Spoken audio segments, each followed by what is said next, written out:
Les gars, on se retrouve aujourd'hui pour parler des meilleures cartes de Twilight Masquerade. J'ai fait ma sélection et je vais vous dire pourquoi je trouve que ces cartes sont intéressantes et comment elles vont pouvoir intégrer nos decks. Comme d'habitude, il n'y a pas d'ordre de préférence, donc prenez-vous pas la tête avec ça. On commence avec Dragapult X. Alors j'en ai déjà parlé lors d'une précédente vidéo, donc on va pas trop s'attarder dessus, mais un très très bon stage 1 qui est un moteur de pioche. Derrière, Dragapult X 320 PV dragon, et qui dit dragon, donc pas de faiblesse. Ça va être très dur d'aller le chercher aux dégâts.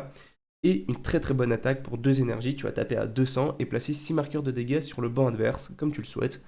Tout est réuni pour en faire un très bon deck, et on le voit déjà au Japon, c'est l'un des meilleurs decks de la méta. On continue avec le Hammer qui va envoyer une énergie spé attachée à l'un des Pokémon de ton adversaire au cimetière. Cette carte va très facilement trouver sa place dans tous les decks Giratina Rugilune parce que c'est une très très bonne réponse à cette Mist Energy qui vient vraiment emmerder ces deux decks. Tu actives le marteau, tu vires la Mist Energy. La Mist Energy, je vous le rappelle, c'est cette énergie spé qui empêche le Vestar et le OHKO de Giratina. Tu actives le marteau, tu la vires et derrière, t'es en roue libre. En soi, cette carte peut intégrer tous les decks. Si demain un nouveau deck émerge qui abuse des énergies spé, bah, ce marteau va venir le ralentir. On a Carmine qui est un dresseur que je trouve extrêmement intéressant. Tu peux l'activer dès ton premier tour, même si tu go first. Tu discartes ta main, tu pioches 5 cartes. Tu pioches que 5 cartes et c'est normal. Bah, c'est la restriction par rapport au fait que tu puisses l'activer dès ton premier tour. Donc, tu as l'avantage sur le second joueur. En tout cas, le second joueur perd ce premier avantage de jouer son dresseur. Alors, cette carte-là, je la trouve hyper intéressante et peu importe le deck dans lequel tu la joues, si tu l'open dès ton premier tour, la carte est très forte parce que bah, en soi, c'est comme si tu jouais 2 tours. C'est parfait.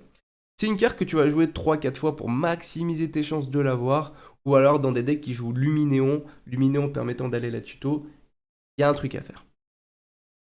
Le deck qui, selon moi, va le plus en profiter, c'est vraiment le deck Lugia qui... Enfin, ce dresseur s'inscrit vraiment dans la ligne directrice de Lugia où tu as besoin de creuser le deck, tu as besoin d'envoyer des cartes au cimetière, donc c'est parfait. En plus, Lugia étant un deck Go First, je pense que c'est une carte qui sera jouée x3, x4, x4 dans ce deck. Mais, encore une fois, je le répète, cette carte est très forte. Peu importe le deck, si tu l'open, c'est extrêmement puissant. On continue avec le Masque Haut, qui est un Pokémon de base, ça faut le stipuler. 210 PV, sa première attaque ne nous intéresse pas énormément, tu vas taper à 20 pour une énergie et le Pokémon en face ne peut plus battre en retraite. Moi, c'est sa deuxième attaque qui m'intéresse énormément. Pour 3 énergies, dont une énergie haut, tu vas taper à 100 le Pokémon actif et derrière, tu peux choisir de renvoyer 3 énergies attachées à ce Pokémon dans le deck pour aller taper à 120 sur le banc adverse. 120, bah, beaucoup. En soi, tu peux aller chercher énormément de Pokémon à 120. J'aime beaucoup ce double côté, tu agresses le Pokémon actif et en même temps tu agresses le banc. Une attaque qui peut aller chercher 2 prices contre des decks one price. Ça, vraiment très très fort. En plus, les énergies, tu les renvoies dans le deck, donc tout bénef.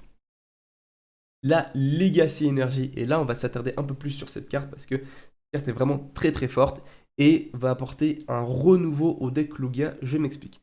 C'est une Ice Spec avec 2 effets. Le premier effet, lorsque cette carte est attachée à un Pokémon, elle fournit n'importe quelle énergie. Ok, très bien. Le deuxième effet, une fois par game, et c'est important de le préciser pour éviter les abus, si le Pokémon auquel cette carte est attachée est mis KO, l'adversaire récupère une récompense de moins. Donc, si c'était un Pokémon X ou V, l'adversaire récupère qu'une seule récompense, et si c'était un Pokémon entre guillemets normal, l'adversaire ne récupère pas de récompense. C'est cool, ça permet de temporiser. Ils ont précisé once par game, c'est pour éviter qu'on recycle l'énergie et qu'on abuse vraiment trop de cet effet qui est vraiment très puissant pour temporiser une game.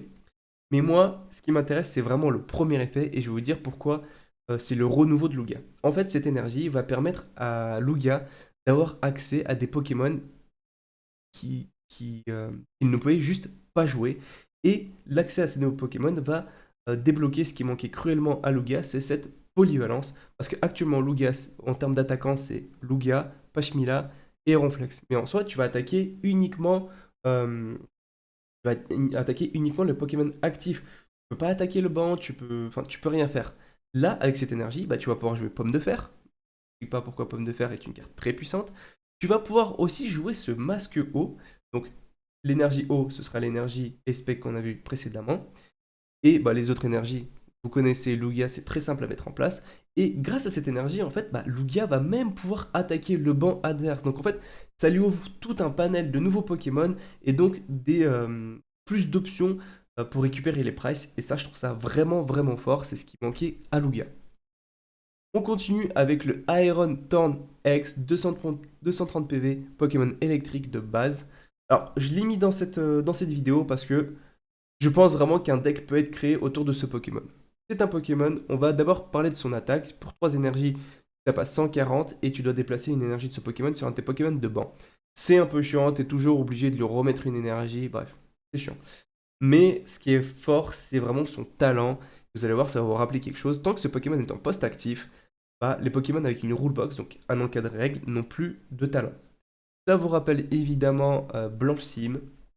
Et c'est pour ça, je pense qu'avec un tel talent, il peut vraiment générer un deck stall dégueulasse. Donc voilà, ça m'embêterait un peu, mais il y a quand même quelque chose à faire. Il y a quand même un deck à créer autour de ce talent. Le Greninja X. Alors là, pour cette carte, je suis un petit peu mitigé. Je l'ai quand même mis dans cette vidéo, mais vous allez voir, je m'explique. C'est un stageux, 310 PV, combat. Bon, pourquoi pas. Sa première attaque, tu vas taper à 170 pour une énergie eau. Bon, taper à une énergie, enfin, pour une énergie, taper à 170 pour un stage 2, c'est pas exceptionnel. Heureusement, la deuxième partie de l'attaque rattrape. Quand tu attaques, tu vas pouvoir aller chercher n'importe quelle carte de ton deck et l'ajouter à ta main.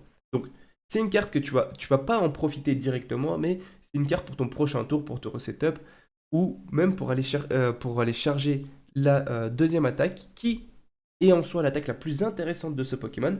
Pour une énergie eau et 2 incolore, tu vas pouvoir taper jusqu'à 120 sur le banc adverse, jusqu'à 2 Pokémon, comme Amphinobi Radieux, mais tu dois envoyer 2 énergies au cimetière. En fait, pour moi, ce Pokémon a des limites, c'est l'omniprésence de Manafi.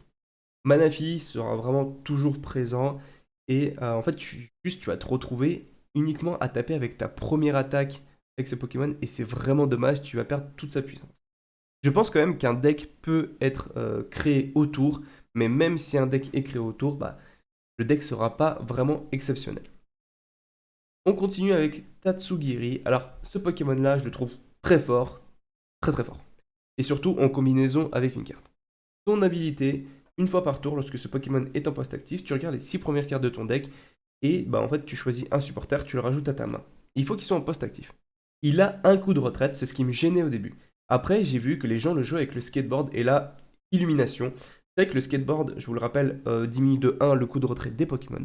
T'attaches le skateboard à ce Pokémon et en fait, tu vas pouvoir le switcher très facilement du poste actif au banc et donc pouvoir aller chercher, enfin, maximiser tes chances d'aller chercher un dresseur à tous les tours. Et ça, je trouve ça vraiment très très fort. Et ce duo de deux cartes, bah, pour moi, c'est des staples. Ça peut rentrer dans tous les decks et ça reste fort dans tous les decks. Et on arrive à la Tower. Cette Tower est vraiment très très intéressante. C'est un terrain, lorsqu'il arrive en jeu, il désactive l'effet de tous les objets, que ce soit de ton côté ou du côté de l'adversaire. Maintenant que j'ai dit ça, bah, en fait, on peut imaginer des centaines de cas possibles et tous les decks qui abusent des objets, et notamment je pense à Ronflex, Gardevoir et les decks anciennes box avec leur capsule temps passé qui sont là pour booster les PV. Je vais juste vous donner un exemple. Par exemple, pour Gardevoir, bah, Gardevoir, ce qu'ils font, c'est qu'ils attachent un objet pour booster les PV, pour placer un maximum de marqueurs de dégâts pour que leur Pokémon tape plus fort. T'actives la tower, ça enlève l'objet, le Pokémon retrouve ses PV de base et meurt. Donc potentiellement en activant cette tower contre Gardevoir, tu peux récupérer un voire deux price.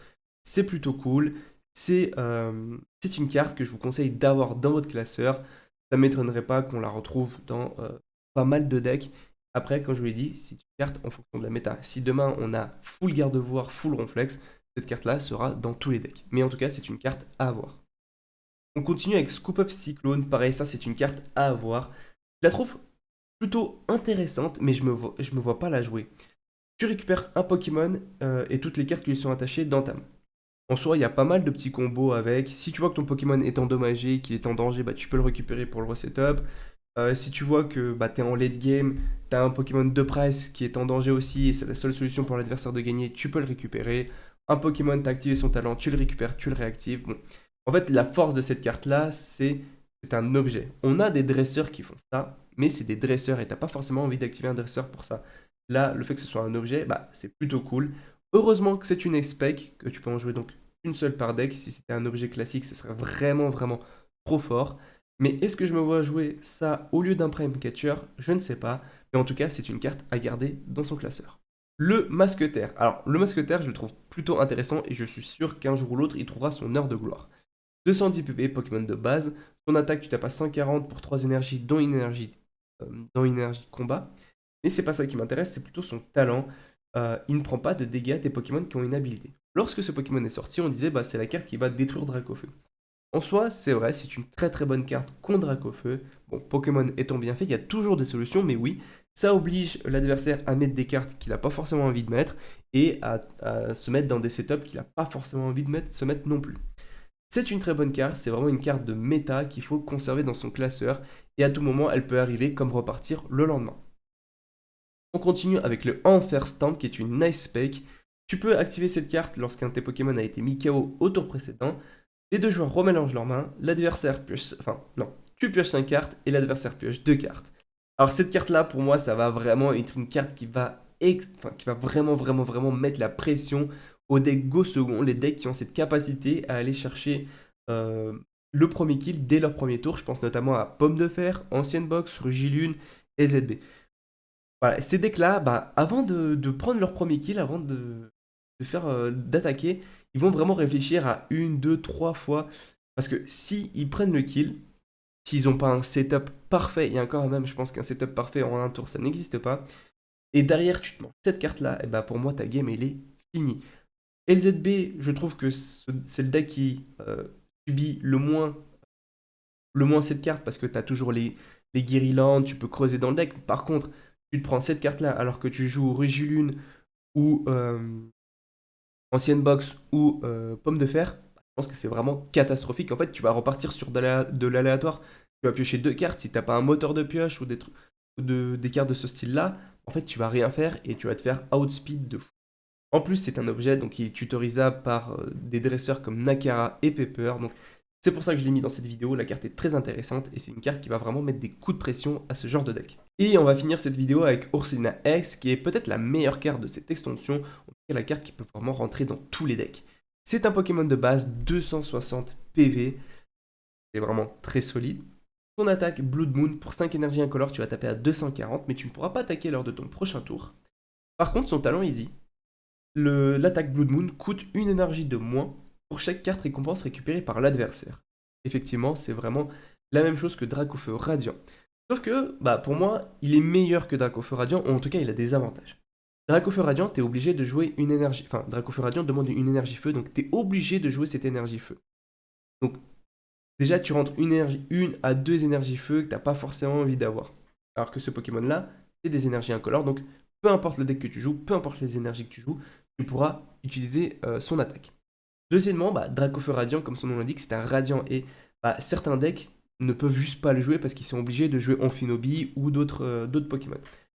Ursaluna est une très très bonne alternative.